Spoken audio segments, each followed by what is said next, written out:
ازيكم عاملين ايه؟ يا رب تكونوا بخير.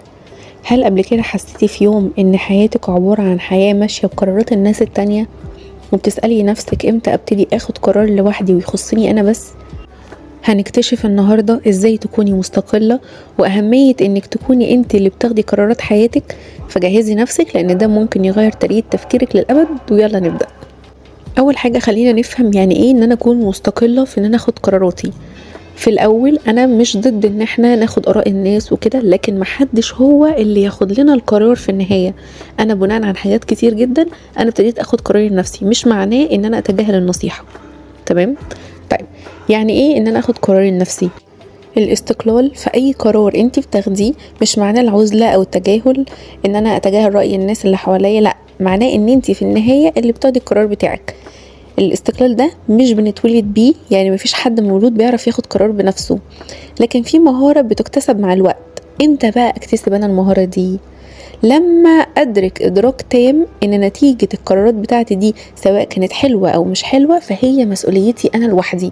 يعني ما اجيش اغرق واقول ايه ده فلان هو اللي قال لي النصيحة فانا اللي مش عارف ايه، لا، انت طالما انت اللي خدتي القرار النهائي فانت هتشيليه سواء كان حلو او وحش، ده بتاعك انت لوحدك.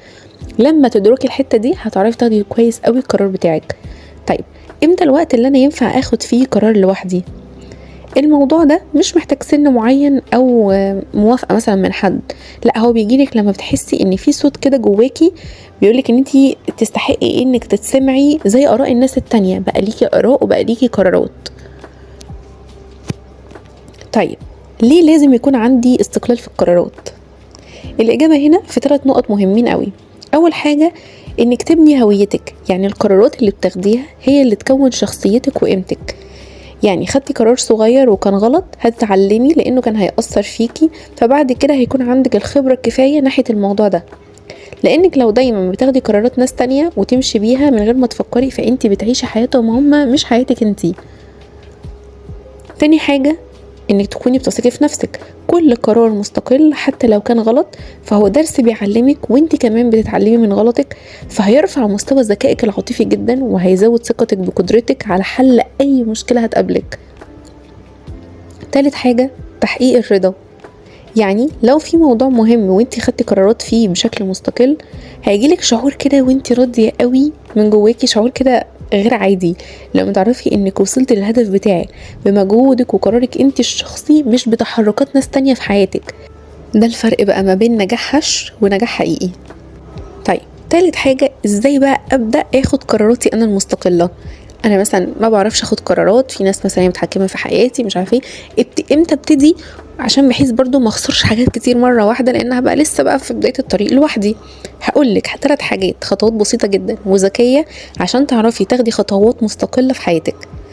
الخطوه الاولى، ابدأي بحاجه صغيره.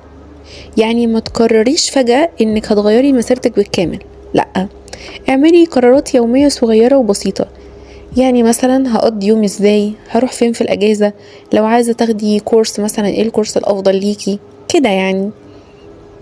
والخطوة التانية هنطبق قاعدة اسمها 10-5.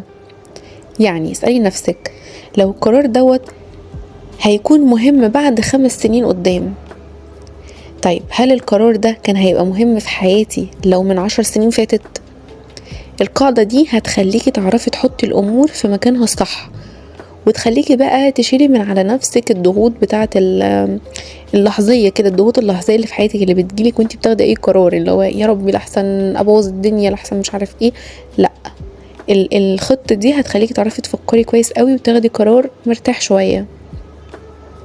طيب، تالت حاجة انك تتقبلي العواقب اللي هتجيلك. يعني قبل ما تاخدي اي قرار حطي قايمة كده ايه اللي هيحصل لي لو الموضوع ده طلع غلط، بمعنى انك تستعيدي كده السيناريو الأسوأ اللي هيحصل.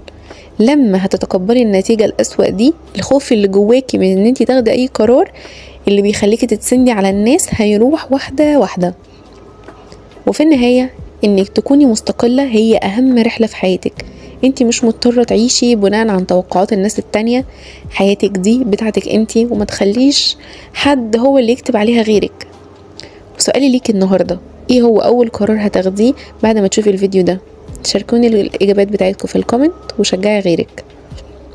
وفي النهاية لو عجبك الفيديو واستفدت منه ولو بجزء صغير جدا، ما تنسيش تعملي لايك وتشتركي في القناة علشان يوصل كل فيديو جديد احنا بننزله.